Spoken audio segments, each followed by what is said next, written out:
Assalamualaikum warahmatullahi wabarakatuh. Nama saya Jali, Prodi Studi Agama-Agama, mata kuliah Pengantar Ilmu Perbandingan Agama. Nama dosen Dr. Samsul Hidayat MA. Judul artikel yang akan saya presentasikan, wajah toleransi dan perdamaian dalam kontestasi historisitas Islam. Kemudian yang dituliskan oleh Abdullah. Di sini saya akan menyampaikan 6 poin pokok tentang judul artikel di atas. Yang pertama, Islam sebagai agama rahmat. Setelah dinisyaratkan agama Islam, Allah mengakhirkan azab bagi orang-orang yang durhaka sampai azal menjemput atau bahkan sampai hari kiamat tiba. Ini adalah sebagaimana yang telah dilansir dalam Al-Quran, dan Allah sekali-kali tidak akan mengazab mereka sedang kamu berada di antara mereka, dan tidak pula Allah akan mengazab mereka sedang kamu meminta ampun. Quran Surah Al-A'raf ayat 33. Sisi rahmatan lil alamin agama Islam dapat dilihat dari karakter pembawa risalah yang merupakan sosok budi luhur. Dalam Al-Quran Surah Al-Qalam, Allah memuji akhlak Rasulullah yang mulia pada siapapun yang tanpa membedakan agama mereka. Sesungguhnya kamu Muhammad benar-benar mempunyai budi pekerti yang luhur. Quran Surah Al-Qalam ayat 4. Kemudian yang kedua, persaudaraan dan perdamaian menurut perspektif Islam. Mendengar khutbah Rasulullah pada saat pertengahan hari Tasyrik menceritakan kepada kita, wahai manusia, sesungguhnya Tuhan kalian satu dan Bapa kalian satu.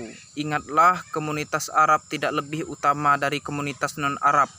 Begitupun sebaliknya, orang kulit putih tidak lebih baik dari orang kulit hitam.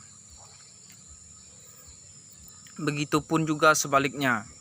Tali persaudaraan dengan sesama manusia merupakan kombinasi dari mahabbah, musawah, dan mu'awanah. Dalam Al-Quran, kata akh terucap sebanyak 52 kali yang jika dipahami dari tekstual, maka tali persaudaraan dapat diklarifikasikan menjadi 3 macam. Yang pertama, ukhuwah insaniyah, tali persaudaraan sebagai sesama manusia. Kemudian yang kedua, ukhuwah watoniyah dan kaumiyah, tali persaudaraan setanah air dan kemasyarakatan. Kemudian yang ketiga, ukhuwah islamiyah, tali persaudaraan seagama atau seagama Islam. Kemudian yang keempat, hubungan Yahudi dalam Islam. Ketika Nabi Muhammad datang ke kota Madinah, di sana sudah ada orang-orang Yahudi dan musyrik atau penyembah berhala. Tetapi beliau tidak serta-merta berkeinginan berpolitik untuk menjauhkan dan memusuhi dengan mereka.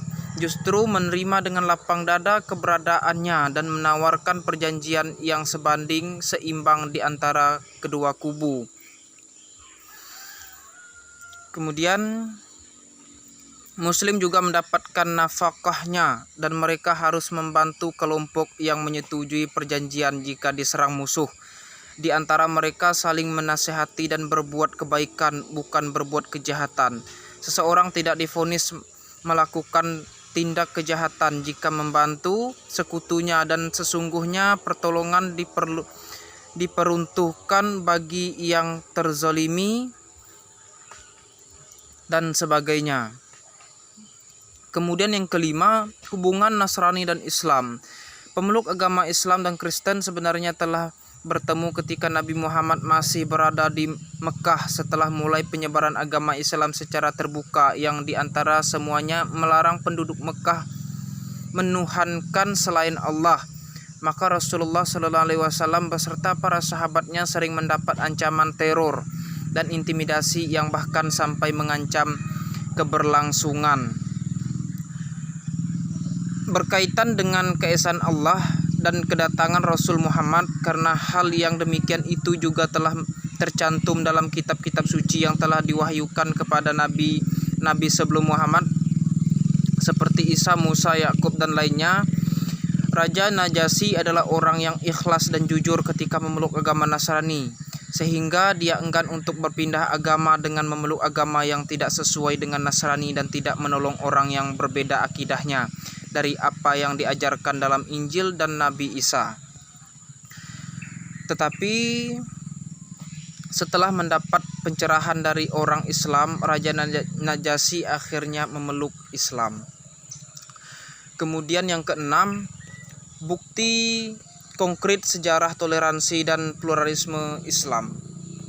Nabi Muhammad bersabda, barang siapa yang menzalimi orang mu'ahad non-muslim yang diberi perlindungan sebab terikat perjanjian atau membebaninya di atas batas kemampuannya, maka aku adalah musuhnya pada hari kiamat. Berdasarkan hadis Nabi Shallallahu Alaihi Wasallam di atas, penulis berusaha mencatat beberapa data sejarah yang menyikap toleransi yang pernah dipraktekkan orang-orang Islam dari masa ke masa sebagai berikut.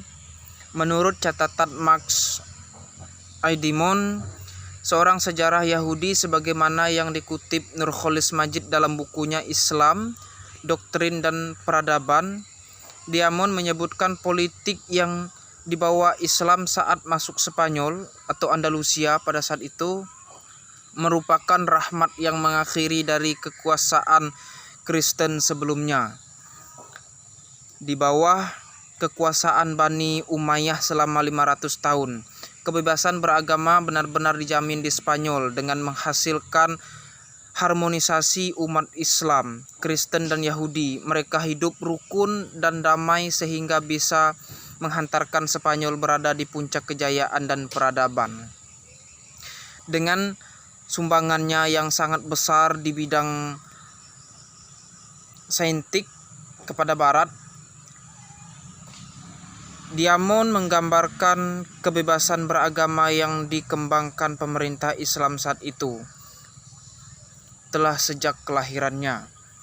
Islam memang memberikan kebebasan beragama kepada para pemeluk agama lain atau non-muslim untuk menjalankan agama yang diyakininya.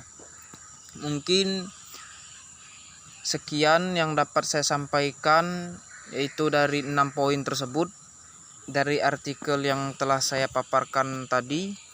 Lebih dan kurangnya saya mohon maaf. Sekian dari saya. Wassalamualaikum warahmatullahi wabarakatuh.